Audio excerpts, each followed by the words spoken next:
Terus ada ta'yin, menyatakan sholat apa? Dhuhur. Ada niat fardu. Makanya kalau digabung, saya niat sholat, aku sholat fardu dhuhur.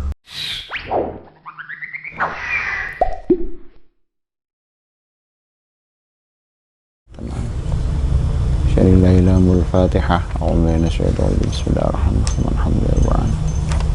Iyyaka na'budu wa iyyaka nasta'in. Shiratal mustaqim. Alladzina an'amta 'alaihim ghairil maghdubi 'alaihim waladdallin. Bismillahirrahmanirrahim. Wa yajibu lan wajib apa qarnun niyati barengaken niat bitakbiri kelawan takbir. Bitakbiri kelawan takbiratul ihram. Wa aman Nawawi wa anapun utawi Imam Nawawi iku fakhtara mongko milih sapa Imam Nawawi al iktifa'a ing ngalap cukup bil muqaranati kelawan muqaranah utawa barengi al urfiyati bil muqaranati kelawan bareng al urfiyati kang bangsa urf bihaitsu yu'addu kelawan sekiranya den anggap urfan ing dalem secara uruf apa annau sak temene wong iku mustahdhiron wong kang ngatiraken lis sholati maring salat. Seperti diterangkan kemarin rukunnya salat yang nomor 3 yaitu takbiratul ihram. Takbiratul ihram itu termasuk rukun qauli, rukun yang sebangsa ucapan.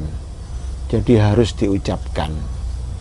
Menurut ulama mazhab Syafi'i harus dilafatkan Allahu Akbar, gak cukup dibatin saja. Makanya kalau ada sholat, orang sholat kok tidak mengucapkan takbir walaupun sudah mendapat beberapa kali rokaat, menurut ulama mazhab Syafi'iyah itu belum dikatakan sholat.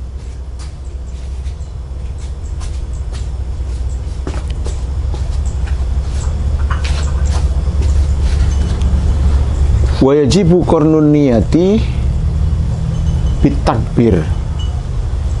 Jadi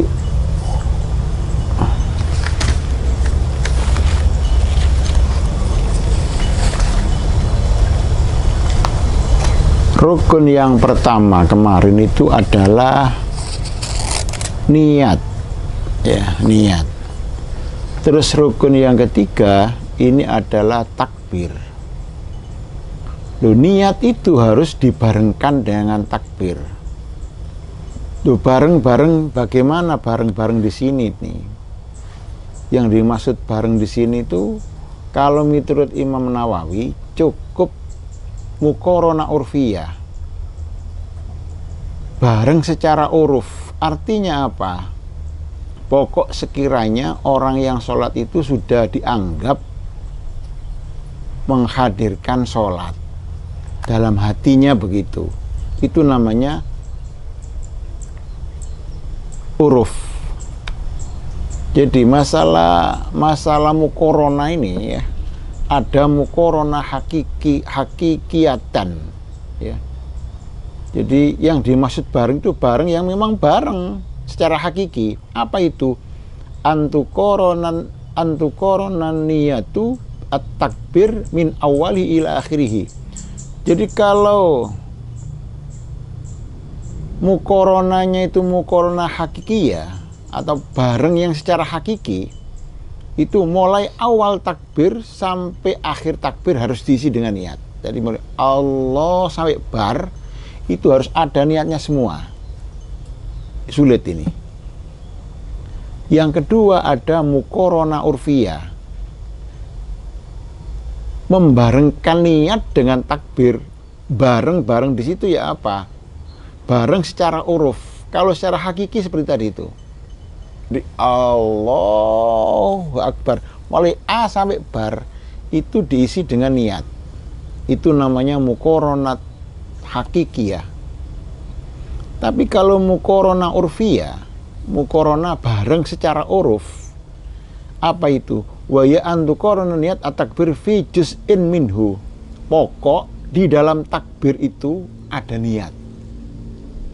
Itu yang dipilih oleh Imam Nawawi tadi itu. Jadi untuk kita nggak mungkin akan melakukan muqaranah hakikiyah barengnya niat dengan takbir secara hakiki bareng Allahu Akbar itu isi niat semua, itu nggak mungkin.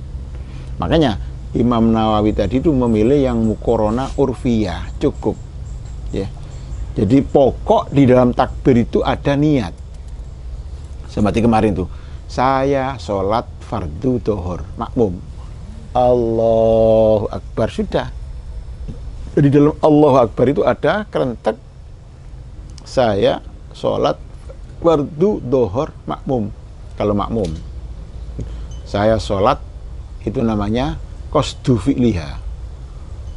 Dhuhur fardu niat fardiyah, terus dhuhur itu namanya ta'yin. Jadi kalau kemarin itu dalam niat sholat fardu itu harus ada 3. Ada apa itu bermaksud melakukan qasdu fi'liha namanya, saya sholat ya.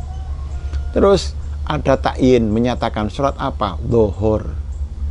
Ada niat fardu, makanya kalau digabung saya niat sholat, aku sholat fardu dhuhur, dihadirkan dalam hati ketika niat, ketika takbir Allahu Akbar gitu. Itu namanya muqaranah urfiyah ya. Terus ada istighdar. Istighdar itu menghadirkan niat ya. Menghadirkan niat sholat itu juga ada istighdar hakiki. Ada istighdar hakiki. Apa istighdar hakiki itu?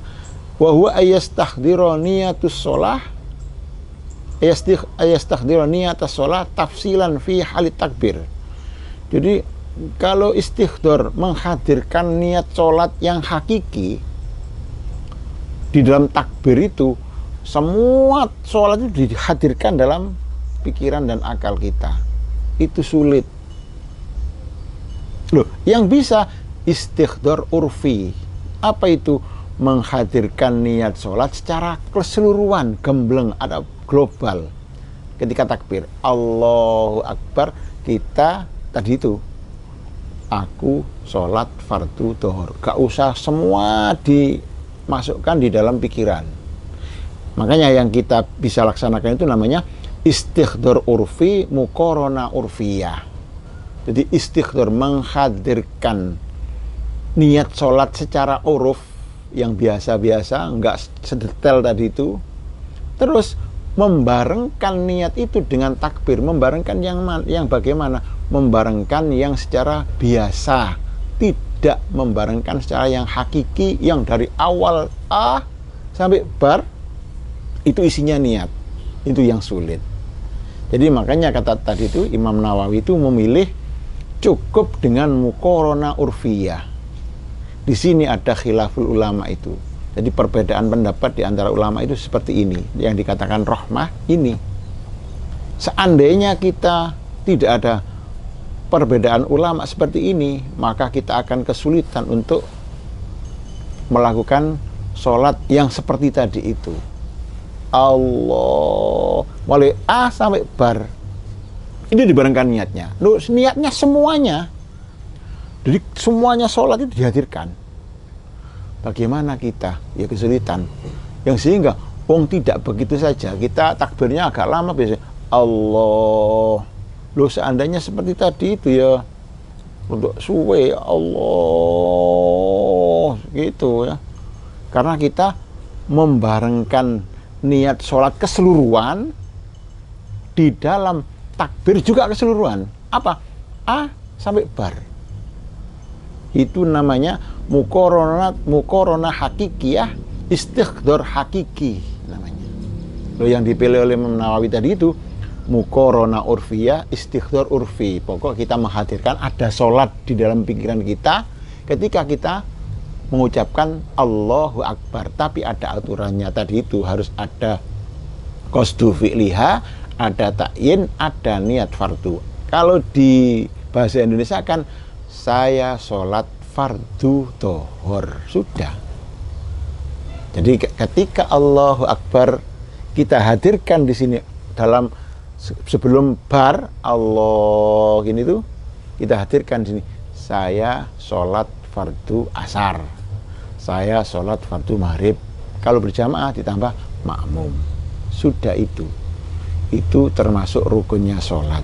Jadi sekali lagi wajib membarengkan apa itu, membarengkan niat beserta dengan takbir, bersamaan dengan takbir. Jadi niat dibarengkan dengan takbir. Jadi Allahu Akbar, dalam hati kita, aku sholat fardu dhuhur berjamaah. Kalau yang berjamaah sudah itu namanya niat. Tadi itu niat istighdor, niat urfi, terus mukorona urfi. Jadi dibarengkannya secara biasa, terus menghadirkan sholatnya, niat sholat itu juga yang biasa. Kalau yang hakiki seperti tadi itu, seperti itu. Warabi'u utai kang nomor papat iku qiraatul fatihati, moco fatihah au badaliha utawa gentine fatihah, liman kadi wong lam yakhfat kang ora apal sapa si wong ha ing fatihah. Fardhon iku fardu kanat ana apa sholatu sholat au naflan utawa sunat. Yang nomor 4, rukunnya sholat yang nomor 4 yaitu membaca fatihah.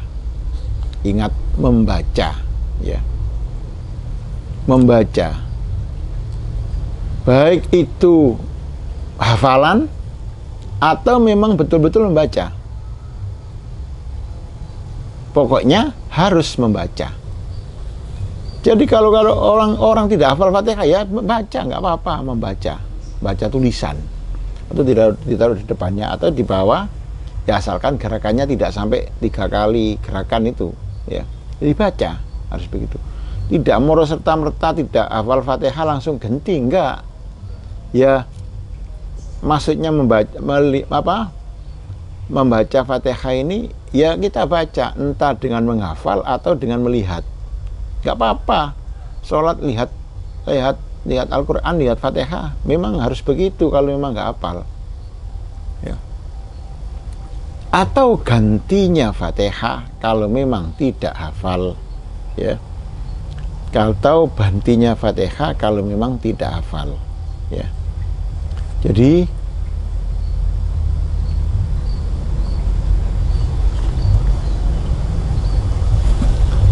yang dimaksud baca fatihah itu ya apa? Ya baca, bunyi memang. Makanya kalau ulama mazhab Syafi'i, mazhab mayoritas ulama orang-orang Indonesia itu fatihahnya harus dibaca. Bismillahirrahmanirrahim, harus begitu. Sekiranya terdengar telinganya sendiri. Kalau tidak ada keramaian rame-rame atau orangnya tidak tuli, ya. Jadi tiap sholat baik itu berjamaah atau sendirian, fatihahnya harus dibaca. Namanya baca ya dengan bibir. Bismillahirrahmanirrahim, alhamdulillah. Harus begitu. Itu namanya rukun. Semua rukun qauli itu harus dibaca, diucapkan.